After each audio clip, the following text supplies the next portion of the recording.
Hello everyone and welcome to another video. तो आज हम एथिकल प्रिंसिपल्स में पढ़ने वाले हैं सेकंड स्टैंडर्ड को, जो कि है कॉम्पिटेंस, जिसका मतलब है कि आप का जो भी प्रोफेशन है, डॉक्टर या साइकोलॉजिस्ट या व्हाटएवर, तो आपको अपनी कॉम्पिटेंस में, अपनी क्वालिफिकेशंस में रहते हुए कौन कौन से प्रिंसिपल्स और एथिकल चीज़ों को फॉलो करना होता है। तो इसके सब प्रिंसिपल्स में आ जाता है boundaries of competence, providing services in emergencies, maintaining competence basis for scientific and professional judgments, delegation of work to others and personal problems and conflicts. ठीक है, तो अब हम इसे एक ही करके देखते हैं कि इसमें बेसिकली आपको करना क्या है। तो सबसे पहले है बाउंड्रीज ऑफ कॉम्पिटेंस। ठीक है, इसमें आपको ये बताया हुआ है कि साइकोलॉजिस्ट या डॉक्टर्स जो होते हैं वो जो सर्विसेज प्रोवाइड करते हैं या टीचिंग करते हैं या रिसर्चेस कंडक्ट करते हैं, तो वो अपनी एजुकेशन, ट्रेनिंग, एक्सपीरियंस और स्टडी, अपने प्रोफेशनल एक्सपीरियंस, इन सब की बाउंड्रीज़ में रहते हुए वो ये सारे काम करें। ठीक है, ताकि एक क्वालिटी सर्विस और रिसर्च या टीचिंग वो प्रोवाइड कर सके। उसके बाद ये है कि जो भी उनके पास साइंटिफिक और प्रोफेशनल नॉलेज है, उससे उसके साथ साथ उनको और भी डिफरेंट फैक्टर्स को अंडरस्टैंड करना होता है, जैसे कि age, gender identity, ethnicity, culture वगैरह, और इनकी बेसिस पे कोई डिस्क्रिमिनेशन नहीं करनी होती। उन्होंने उनको इन सब लोगों को भी वैसे ही अपनी ट्रेनिंग्स और एक्सपर्टीज़ के मुताबिक इनके साथ भी डील करना होता है। ठीक है, उसके बाद ये है कि साइकोलॉजिस्ट या doctors planning to provide services, teach और conduct research involving populations, areas, techniques और टेक्नोलॉजीज न्यू टू देम।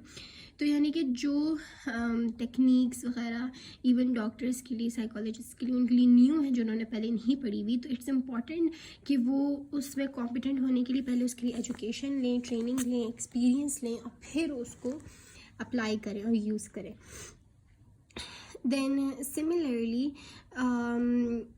जो भी वो लोग काम कर रहे होते हैं वो उनकी प्रायर ट्रेनिंग और एक्सपीरियंस से रिलेटेड ही होना चाहिए, और उस पर उनको सर्विसेज को डिनाई नहीं करना चाहिए। अगर उनके पास कोई भी ऐसा केस आता है जिसके उनके पास एक ट्रेनिंग नहीं है, लेकिन जो भी उनके पास एक्सपीरियंस है वो उसकी बेसिस पे रह के सर्विसेज दें, उस सर्विस को डिनाई ना करें।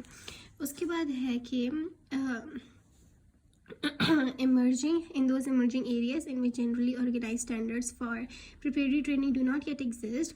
ठीक है, यानी कि जिस तरह डॉक्टर्स या सर्जन्स होते हैं, उसी तरह साइकोलॉजिस्ट पे भी अगर डॉक्टर्स कोई सर्जरी करने लगे हैं या साइकोलॉजिस्ट कोई थेरेपी प्रोवाइड करने लगे और उसमें उनको वैसी सर्कमस्टांसेस या वैसे सेटिंग्स नहीं मिलती जिसमें वो चीज़ होनी चाहिए, तो फिर भी उनको ऐसे स्टेप्स लेने चाहिए जिससे वो अपनी तरफ से अपना बेस्ट काम दे सके। ठीक है, एक सर्जन को अगर एक वैसा इन्वायरमेंट नहीं मिल रहा, तो बट स्टिल उसको अपनी कॉम्पिटेंस में रह के अपनी तरफ से बेस्ट देना चाहिए। उसके बाद है मैंने जिमी फॉरेंसिक रोल्स, साइकोलॉजिस्ट और psychologist become reasonably familiar with the judicial और administrative rules governing their roles. यानी कि अगर फॉरेंसिक में हैं डॉक्टर्स या साइकोलॉजिस्ट, तो उनको उनके जुडिशल और एडमिनिस्ट्रेटिव रूल्स के बारे में पता होना चाहिए। फॉर एग्जांपल, अगर कोई सुसाइड का केस आता है, कोई इस टाइप का केस आता है, तो it's important for them, for doctors and psychologist, कि वो पुलिस को भी इन्वॉल्व करें, क्योंकि वो दिखने में सुसाइड केस लग सकता है, बट हो सकता है वो एक मर्डर केस हो।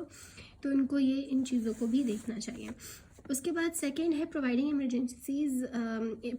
Services in emergencies. So basically in emergencies, when psychologists or doctors provide services to individuals for whom other mental health services are not available and for which psychologists have not obtained the necessary training, the psychologist may provide such services in order to ensure the services are not denied.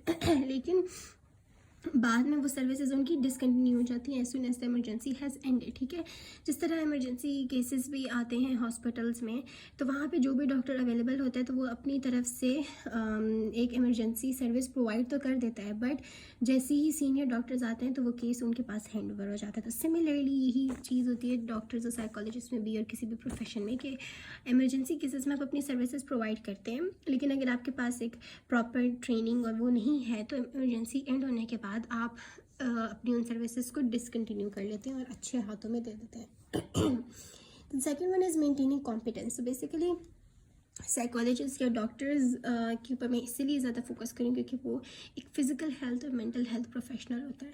تو ان کے لیے یہ چیز ضروری ہے کہ وہ continuously efforts لگاتے رہیں اپنی کمپیٹنس اپنی کوالیفیکیشنس کو بیٹر کرنے کے لیے.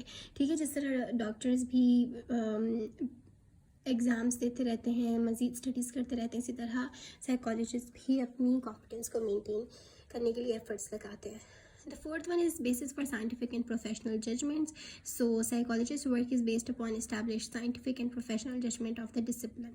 ٹھیک ہے. ففتھ ہے delegation of work to other. اس میں بیسیکلی یہ ہے کہ جب آپ کولیگس کے ساتھ کام کر رہے ہوتے ہیں تو آپ لوگوں نے کس طرح ورک کو ڈیلیگیٹ کرنا ہوتا ہے. سو avoid delegating such work to persons who have a multiple relationship. ٹھیک ہے, کیونکہ یہ ایکسپلائٹ وغیرہ کر سکتا ہے. Then authorize only those responsibilities that such person can be expected to perform competently. یعنی کہ اگر آپ نے کسی کو ورک ڈیلیگیٹ کرنا بھی ہے تو آپ دیکھیں کہ وہ اس کے لیے صحیح سے کوالیفائڈ ہے یا نہیں. ٹھیک ہے, اس کی on the basis of their education, training and experience.